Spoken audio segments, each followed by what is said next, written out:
Hola, Garland Nixon aquí, y estamos hablando con el Dr. Jeremy Kuzmarov. Tiene un excelente sitio web, la revista Covert Action Magazine. De hecho, es uno de mis sitios favoritos y de los más importantes, covertactionmagazine.com. Puedes entrar y hay muchos artículos excelentes, o sea, material histórico. Puedes ver series destacadas sobre Israel y Gaza, el complejo militar industrial, la guerra en Ucrania, asesinatos políticos, el 11 de septiembre y más, así que todo lo que realmente quieres saber sobre acciones encubiertas y muchos hechos importantes que han ocurrido. Tienes que entrar a la revista Covert Action y enterarte de lo que pasa. Vamos a ello. Ahora hay un artículo interesante. Mucha gente empieza a hablar cada vez más sobre la implicación de la Agencia Central de Inteligencia y de otros servicios de inteligencia, incluso la del Servicio de Inteligencia israelí, el Mossad y demás. La implicación de diversas mafias en el asesinato de John F. Kennedy.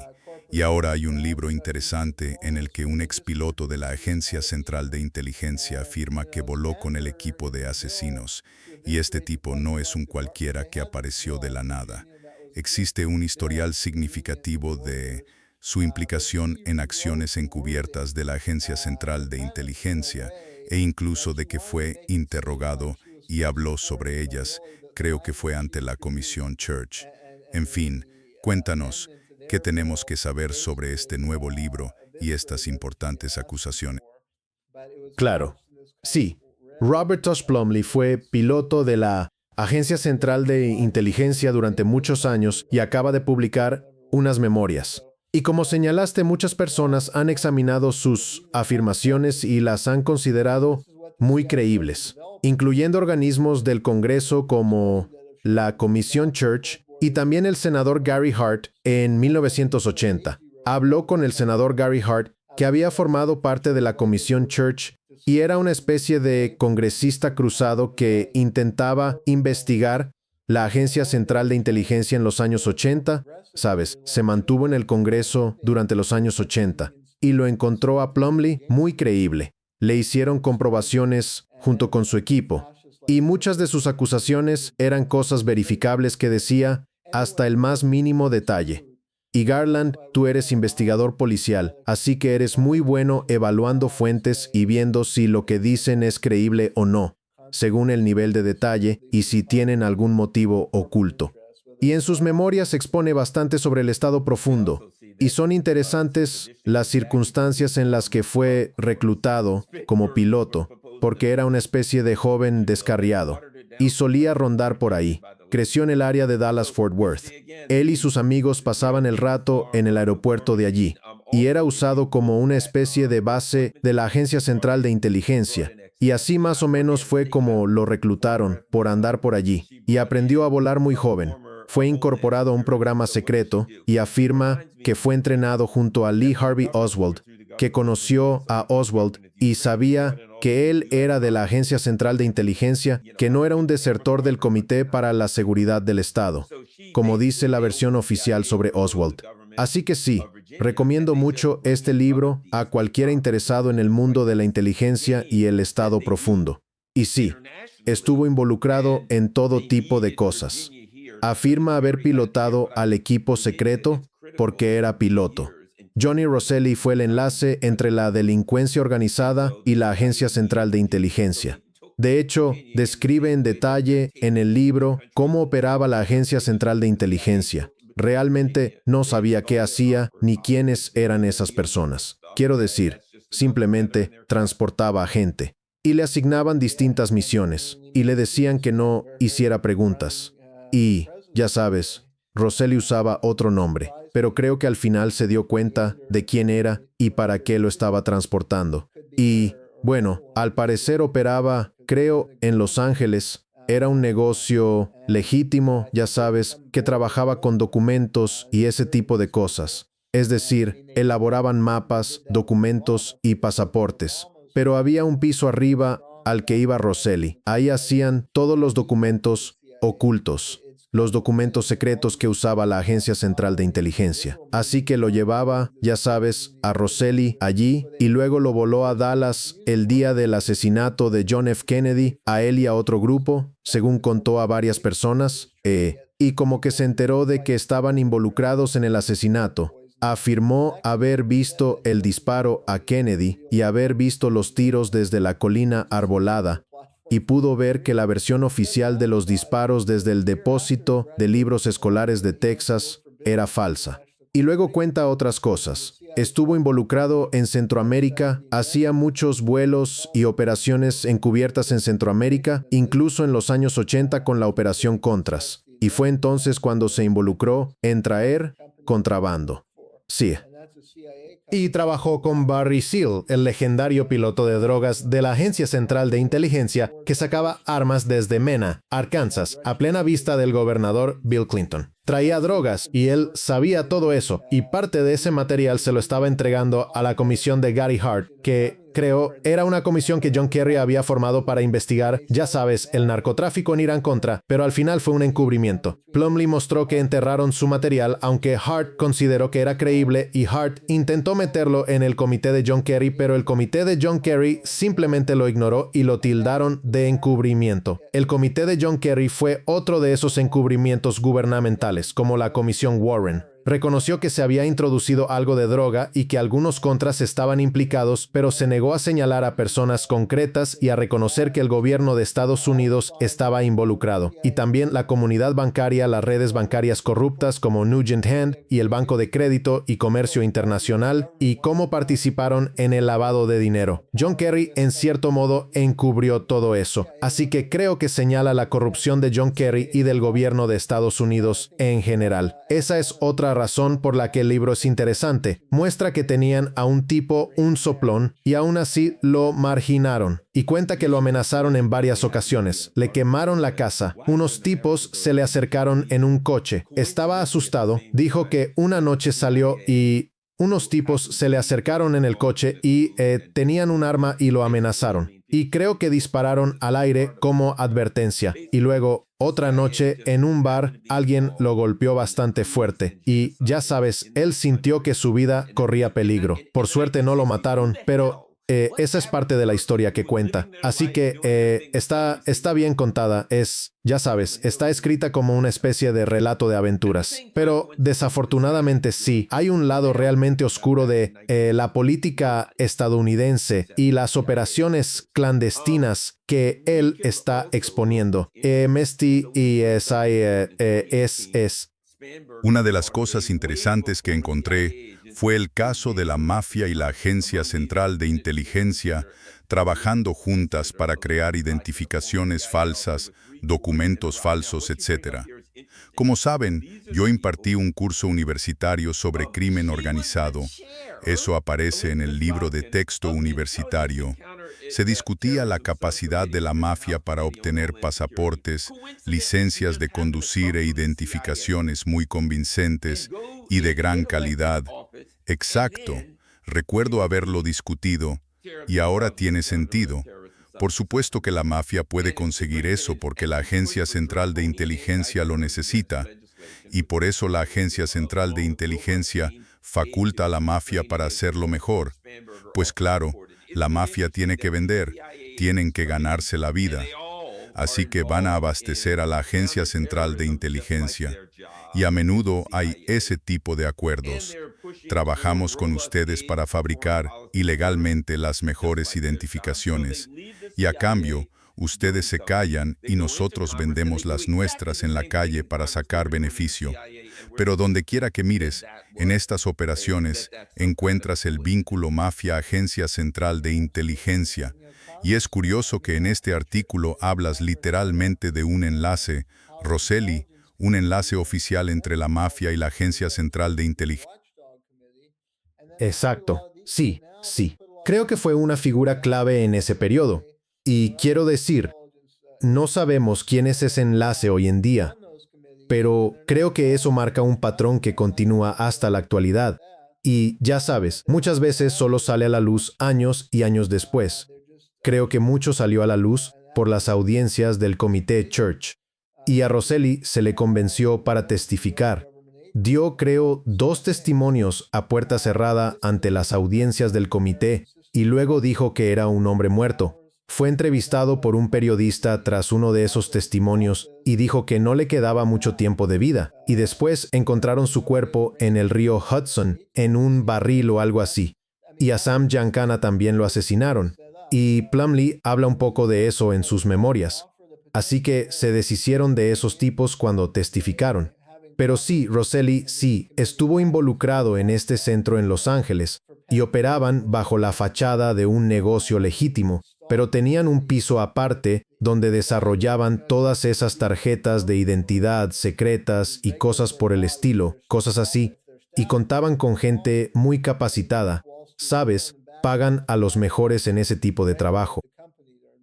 Lo interesante es que también cuenta que conoció a Oswald en la escuela Nake's Head de entrenamiento en guerra ilusoria, lo cual es curioso. Guerra ilusoria. Eso es definitivamente asunto de inteligencia. ¿Qué sabes sobre eso? Y él dice que se encontró con Oswald allí en el 58. Estuvieron juntos, los sometieron a una serie de pruebas, los entrenaron en técnicas de inteligencia y en operaciones encubiertas. Cuenta que cuando Plumlee le preguntó a uno de los instructores si a él y a sus compañeros los estaban formando como activos de inteligencia, el instructor respondió: «No son lo bastante inteligentes para ser agentes o no estarían en esta unidad. Ustedes no son más que carne de cañón». Pues claramente Horace Oswald fue carne de cañón. Sí, y esa es una línea muy reveladora del libro, que estas personas son agentes prescindibles, y se les admitía que estaban allí para hacer muchas de las operaciones sucias, y que, si sabían demasiado o hablaban de alguna manera, los eliminarían, o si amenazaban con exponer la operación de alguna forma. Y creo que Plumlee dijo que mucha gente con la que había trabajado terminó muerta como Oswald, o los montaban como chivos expiatorios. Y eso no lo hemos visto solo en el asesinato de John F. Kennedy, sino en todo tipo de otros asesinatos de los que hemos hablado en este programa. Así que se lo dijeron directamente. Y sí, quiero decir, creo que a menudo reclutan a gente como Plumlee, que no creo que siquiera tuviera un diploma de secundaria. No estaba educado. Creo que estuvo involucrado en alguna delincuencia por la que podría haber ido a la cárcel. Así que esto fue su forma de evitar ir a la cárcel. A menudo usan eso como carta para reclutar a la gente porque no es una vida que la mayoría escogería. Supongo que al principio, siendo joven, le pareció emocionante. Pero cuando tu vida está en juego, ya no es tan emocionante. Y destrozó su vida familiar. Él cuenta que se casó y tuvo un hijo, 1 o 2 niños, pero no podía decirle a su esposa a qué se dedicaba. Y eso, con el tiempo, trajo mucho engaño incluso en su propia casa, y terminó arruinando su matrimonio. Y, claro, él estaba mucho tiempo fuera de casa, así que no fue precisamente un gran padre de familia. Quiero decir, este tipo de vida tiene muchos costos. La mayoría de la gente realmente no lo quiere, y así atraen a personas que no tienen muchas perspectivas en la vida o directamente suelen reclutar delincuentes, porque lo que hacen es criminal. Así que necesitan reclutar delincuentes allí. Otra cosa interesante, dijo que trabajó en un centro de Miami, el JTM Wave. Era un centro operativo de la Agencia Central de Inteligencia. Y trabajó con E. Howard Hunt. He leído muchísimas referencias que lo vinculan con el asesinato de John F. Kennedy. Si no me equivoco, ¿no hizo algunas confesiones? Se afirma que en algún momento, en su lecho de muerte, hizo ciertas declaraciones. ¿Fue él? Así es. Sí, su hijo, Stan John Hunt, ha escrito sobre esto y publicó un libro al respecto. Sí, y yo entrevisté a Stan John Hunt. También escribimos sobre su madre Dorothy Hunt, quien fue asesinada. La Agencia Central de Inteligencia derribó su avión. La asesinaron durante el escándalo de Watergate. Creo que eso formó parte del escándalo de Watergate. Pero sí, él confesó en su lecho de muerte. De hecho, situó a Lyndon B. Johnson en la cima de la cadena, alegando que Johnson trabajó con elementos de la Agencia Central de Inteligencia, con barones petroleros de Texas y con la mafia texana para deshacerse de John F. Kennedy. Y sí, el propio Hunt estuvo en Dallas en ese momento y jugó un papel al igual que otras figuras clave de la Agencia Central de Inteligencia. Trabajaban en colaboración con Johnson y esos varones petroleros porque Kennedy quería eliminar la deducción por agotamiento de petróleo, una subvención fiscal que beneficiaba a los intereses petroleros de Texas. La deducción por agotamiento de petróleo, como sabes, era la forma en que los varones petroleros de Texas ahorraban millones de dólares. No tenían que pagar esos impuestos. Así que esa fue una de las razones principales por las que querían deshacerse de John F. Kennedy.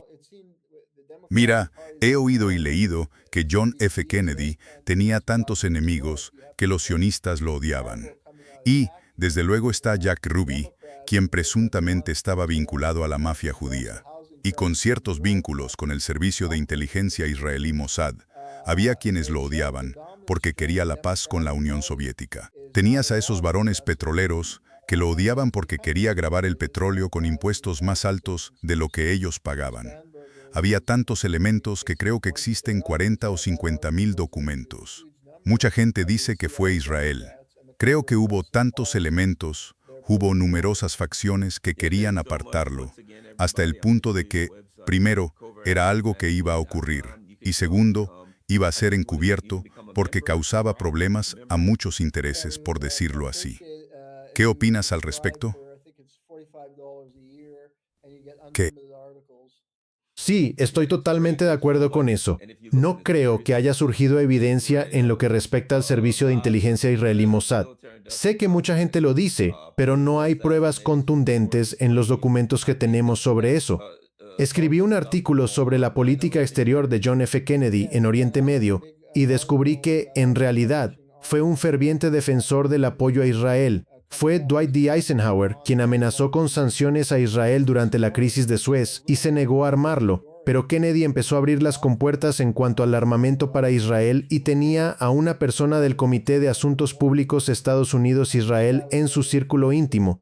Aunque es cierto que Lyndon B. Johnson fue aún más fervientemente pro-Israel y Kennedy no era tan entusiasta respecto al programa nuclear israelí. Lo entiendo, pero no estoy tan seguro. La evidencia no es concluyente. No veo pruebas sólidas que incriminen al servicio de inteligencia israelí Mossad en eso. Con otras facciones, de acuerdo. Sí, creo que fue una confluencia de intereses. Lyndon Johnson estaba a punto de quedar desacreditado. Robert Kennedy tenía un expediente con el que intentaban quitarlo de la candidatura de 1964. Siempre odiaron a los Kennedy y Johnson se llevaba muy mal con ellos. Kennedy había reunido un dossier con todas las fechorías de Johnson, que se remontaban a Texas en 1948, cuando Johnson robó una elección para el Senado de los Estados Unidos. No era popular en Texas, tuvo que amañar las elecciones para llegar al Senado, y hay pruebas sólidas de que asesinó a varias personas que iban a revelar lo que había hecho, y que habían filtrado información al gobernador de Texas, que lo llamó en esa época, a finales de los años 40. El gobernador de Texas llamó a Johnson asesino, y Robert Kennedy tenía toda esa información y la filtraba a la prensa porque querían deshacerse de él. Y Johnson se veía arrastrado por el escándalo porque sus amigos, todos sus principales recaudadores, iban a la cárcel, Bobby Baker y Billy Cole en Texas, y se estaba convirtiendo en una vergüenza para la administración Kennedy. Así que habían filtrado esa información a la revista Life, que estaba preparando una gran exclusiva la semana en que mataron a Kennedy. ¡Qué coincidencia! Y un tipo, Don Reynolds, también testificaba en el Congreso sobre los esquemas corruptos que Johnson había llevado a cabo con él. Así que políticamente estaba acabado si no reaccionaba. Así que creo que, en realidad, Johnson, mi conclusión basada en mi investigación fue el cerebro, junto con elementos renegados de la Agencia Central de Inteligencia que odiaban a Kennedy por sus propios motivos, ya fuera por razones de carrera o porque eran de la extrema derecha, y Kennedy también era un liberal moderado. Y como dices, después de la crisis de los misiles de Cuba, empezaba a hablar más de la distensión y de reducir la tensión de la Guerra Fría, y a ellos no les gustaba ese discurso. Así que esos fanáticos, y creo que hay elementos en la Fuerza Aérea y en la Agencia Central de Inteligencia, que estaban implicados con Johnson y con el sector petrolero de Texas, y no estoy seguro sobre Israel. No veo ninguna prueba concluyente. Es posible, pero que yo sepa, no ha salido a la luz ninguna prueba concluyente. Y puede ser esto. Puede ser que sea muy fácil que la gente culpe a Israel.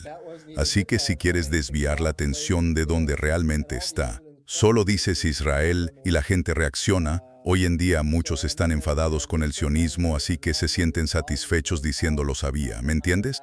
Entonces, si sabes a lo que me refiero, echarle la culpa a Israel de todo problema en la vida estadounidense es pasarse un poco. Quiero decir, sabemos que los israelíes, la extrema derecha tomó el control de su país e hizo cosas terribles recientemente. Eso no significa que Israel sea responsable de todo lo malo en la historia de Estados Unidos. Exacto. Y es muy eficaz. Funciona. ¿Me entiendes? Si pasaba algo, siempre pensaba para mí mismo. Lyndon Johnson es de Texas. Y sucedió en Texas. No creo que esas dos cosas sean coincidencia. Siempre lo he pensado. Sabe, Garland es de, ya sabes, Pasadena, Glen Burnie, Maryland. Y su socio político viene aquí y por casualidad visita la zona donde vive. Y al tipo lo matan. ¿Cómo podría eso ocurrir en Texas sin que Lyndon Johnson lo supiera y fuera parte de ello? Sí, creo que tienes razón. Lo interesante es... Por su mejor amigo, porque D.H. Byrd, que era dueño del depósito de libros escolares de Texas, era el mejor amigo de Johnson y su protector financiero. Y ellos controlaban las fuerzas del orden en Texas, por supuesto. Y él era senador por Texas. Así sí. Y algo que he aprendido sobre la política. La persona más poderosa en cada estado es el senador con más antigüedad. No lo sabía. El político más poderoso de cada estado no es el gobernador. El gobernador va y viene. El senador de mayor antigüedad es el que permanece y lleva ahí mucho tiempo. El senador de mayor antigüedad en un estado es el que controla la maquinaria política de ese estado. Y Johnson pudo controlar a las fuerzas del orden y al sistema judicial, porque hay varios casos que demuestran cómo amañó esos procesos. Entonces tenía un poder enorme. Manejaba la máquina política, sin duda. Lo descubrí en 2006, cuando empecé a ir a varias reuniones políticas, a recaudaciones de fondos en las casas de gente muy poderosa, y empecé a relacionarme con ellos en esos actos, y empecé a entender cómo funciona realmente. Y pensé, vale, ¿sabes qué? Vi el interior de todo esto. No es algo bonito de ver. Da mucho miedo darse cuenta de que la gente básicamente no tiene ningún poder. Esto es lo interesante. Así que habla de recoger a esas personas. Me parece muy interesante. Dice que el 21 de noviembre de 1963 recogió a este tal Rosselli en Tampa, el mafioso, y lo escoltó hasta Dallas, donde estaba el presidente John F. Kennedy. También recogió a E. Howard Hunt y a un exiliado cubano llamado Servio o algo así. Pero esto es lo interesante. De nuevo, la conexión cubana con el asesinato de Robert F. Kennedy. Ya sabes, la conexión cubana con el asesinato de John F. Kennedy. En West Palm Beach, Gerard Drowler, un oficial de la Agencia Central de Inteligencia nacido en Alemania, vaya poco después de la Segunda Guerra Mundial y los nazis, y recoge a otro nacido en Alemania. Yo sospecho que ese tipo es un maldito nazi. Frank Sturgis, también oficial de la Agencia Central de Inteligencia, y a un francés. ¿No estaban los franceses conectados con todo eso? ¿No era así? Creo que había una conexión francesa. Tienen una operación de asesinatos entre los cubanos en Nueva Orleans, donde creo que alguien intentó presentar cargos, y eso fue destruido. Así que es interesante.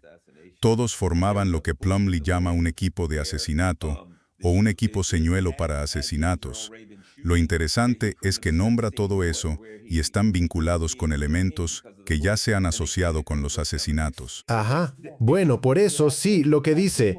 Puedes leer otros libros donde aparecen pruebas que encajan con lo que él afirma.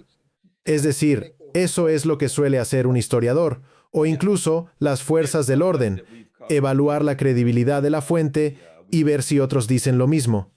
Los hechos que presenta encajan bastante bien con lo que sabemos. Quiero decir, Nueva Orleans fue un gran centro de estos elementos anticomunistas y de inteligencia. Y, ya sabes, Oswald había vivido en Nueva Orleans el verano anterior al asesinato de John F. Kennedy.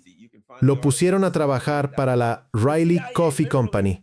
esa empresa pertenecía a un tipo llamado Guy Bannister, que era agente de la Oficina Federal de Investigación y de la Agencia Central de Inteligencia de extrema derecha que infiltraba grupos de izquierda. Y usaron a Oswald para infiltrar el Comité Fair Play for Cuba, que intentaba promover una política más humana de Estados Unidos hacia Cuba. Incluso montaron un incidente para que arrestaran a Oswald, así tendría prensa y su nombre saldría en el periódico como miembro del Fair Play, porque trabajaba encubierto en ese comité. Pero en realidad era un infiltrado que trabajaba para Guy Bannister en Nueva Orleans. Así que era ese ambiente, esa extrema derecha, conectada con los servicios de inteligencia que tenían una gran base en Nueva Orleans en esa época. Así que tiene sentido que Plumlee fuera allí. Y estos son los elementos que participaron en el asesinato de John F. Kennedy. Tienes la planificación sobre el terreno. A un nivel superior tienes a las personas que ponen el dinero, el cerebro, los Johnson, el petróleo de Texas y algunos de estos tipos de la Agencia Central de Inteligencia con los que están conectados. Y luego tienes la red de base que ejecuta el crimen, la que está a la que le pagan. Lo curioso es el tipo que reclutó, Gerhard Roell. Lo llaman un oficial alemán de la Agencia Central de Inteligencia, ¿no? Nació en 1905, así que en 1940 tenía 35 años en Alemania. Y sospecho que está conectado con Reinhard Gehlen. ¿Me explico? Sospecho que este tipo tenía 35 años en 1940 y terminó en la Agencia Central de Inteligencia después de que la agencia de inteligencia nazi fuera, básicamente, absorbida por ella. Este tipo fue nazi. Claramente era un hombre de la inteligencia nazi. Así que formó parte de la Agencia Central de Inteligencia. Sí, ese tipo lo habría sabido. Así que, básicamente, lo tienen a este tipo. Una de las personas que reclutó fue, de hecho, un nazi convertido en agente de la Agencia Central de Inteligencia, lo cual, en esa época, especialmente a inicios de los años 60, fue 15 o 16 años después, y esto fue en los años 40, justo, ya sabes, unos años después de la Segunda Guerra Mundial, después de que la agencia de inteligencia nazi fuese absorbida. Así que, en realidad, la Agencia Central de Inteligencia en ese momento era una operación estadounidense y nazi, si me pregunta. Sí, y eso está desgraciadamente bien documentado con la operación Paperclip. Y eso lo dijo Mae Brussel, la investigadora pionera del Estado Profundo. Ella advirtió hace años sobre la nazificación del gobierno estadounidense y habló de cómo una figura política como Richard Nixon trajo a esos nazis a Estados Unidos, les dio visados y los asentó. Por ejemplo, Wernher von Braun fue colocado y se convirtió en una figura clave en la Agencia Nacional de Aeronáutica y del Espacio, en los programas de misiles y cohetes estadounidenses, y Walter Dornberger, que fue un nazi prominente. El responsable nazi de la guerra biológica fue reclutado en ese programa secreto en Fort Detrick, y sí, luego estaba la red de Reinhard Gehlen de la que hablabas. Él fue el jefe de inteligencia nazi en la Unión Soviética, y tenía toda esa información valiosa sobre los soviéticos, así que lo reclutaron.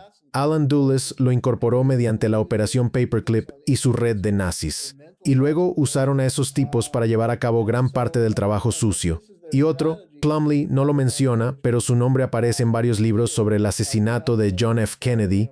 Era un tipo llamado Otto Skorzeny, que también fue un miembro de alto rango de las SS y la Gestapo, asociado con la red de Gehlen.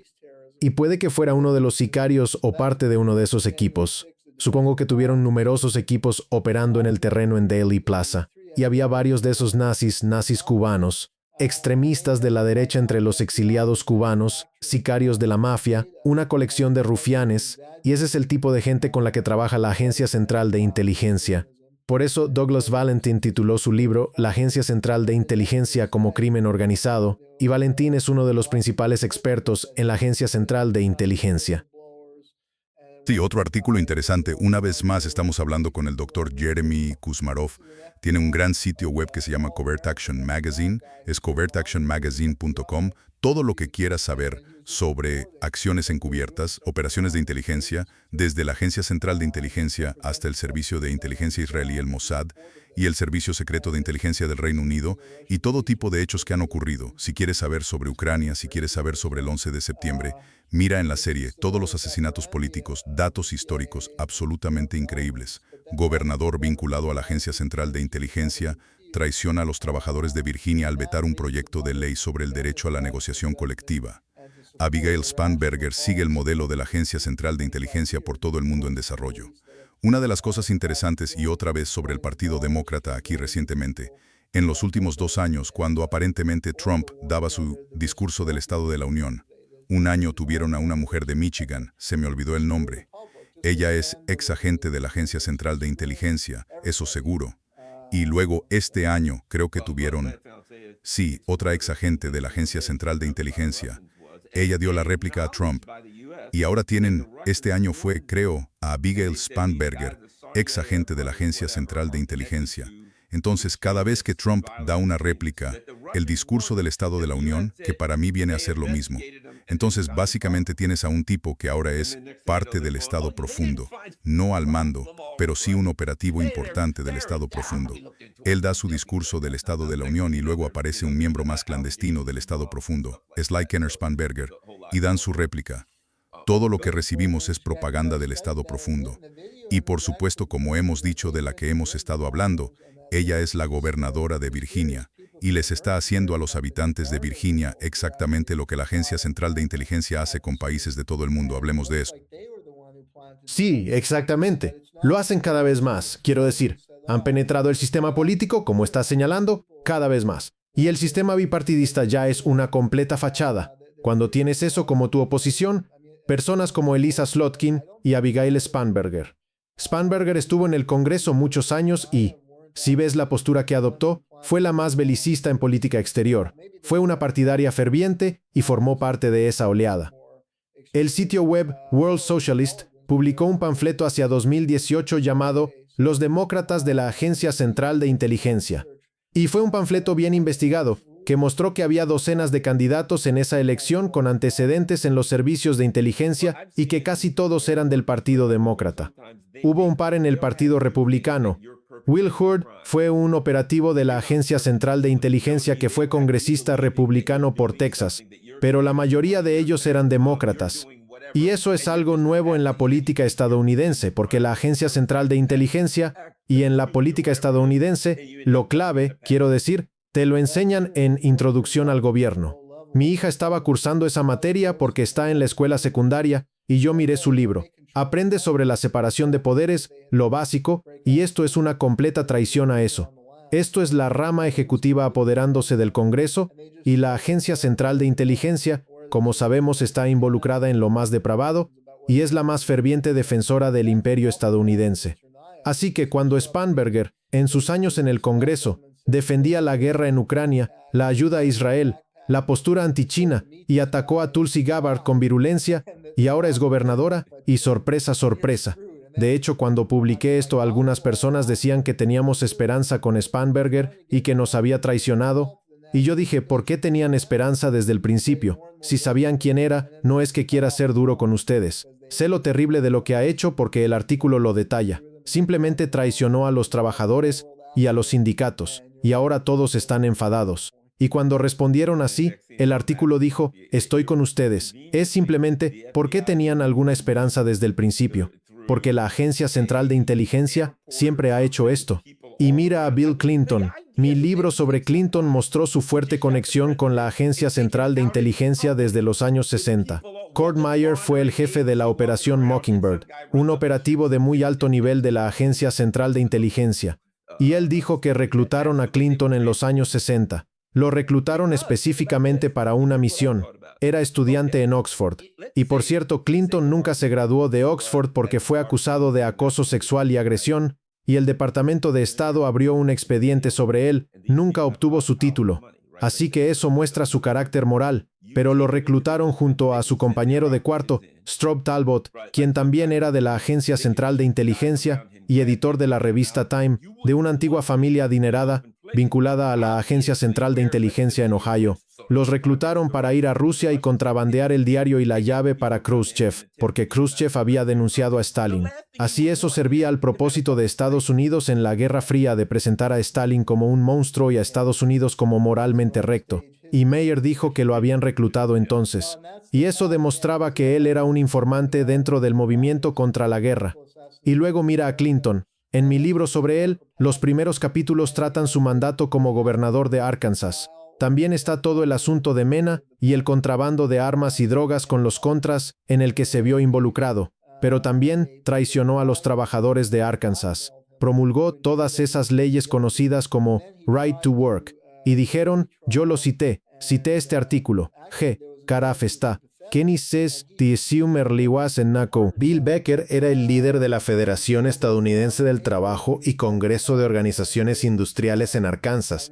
Dijo, Clinton te dará palmaditas en la espalda y luego te meará en la pierna. Y ya sabes, hay cartas porque investigué en la biblioteca Clinton y en algunas bibliotecas de Little Rock con el expediente del gobernador Clinton y los intercambios entre Becker y Clinton. Quiero decir, se conocían porque la Federación Estadounidense del Trabajo y Congreso de Organizaciones Industriales apoyó a Clinton. Era demócrata, supuestamente más pro-trabajadores que los republicanos, y le dieron mucho apoyo. Pero luego se enfadó, ya sabes, unos años dentro de su mandato por esas cartas que Becker le enviaba, ya sabes, sobre todas las cosas que había hecho para traicionar al movimiento obrero. Y entonces Clinton ponía excusas al responderle. Así que hay registro de todo eso en esas bibliotecas de Arkansas.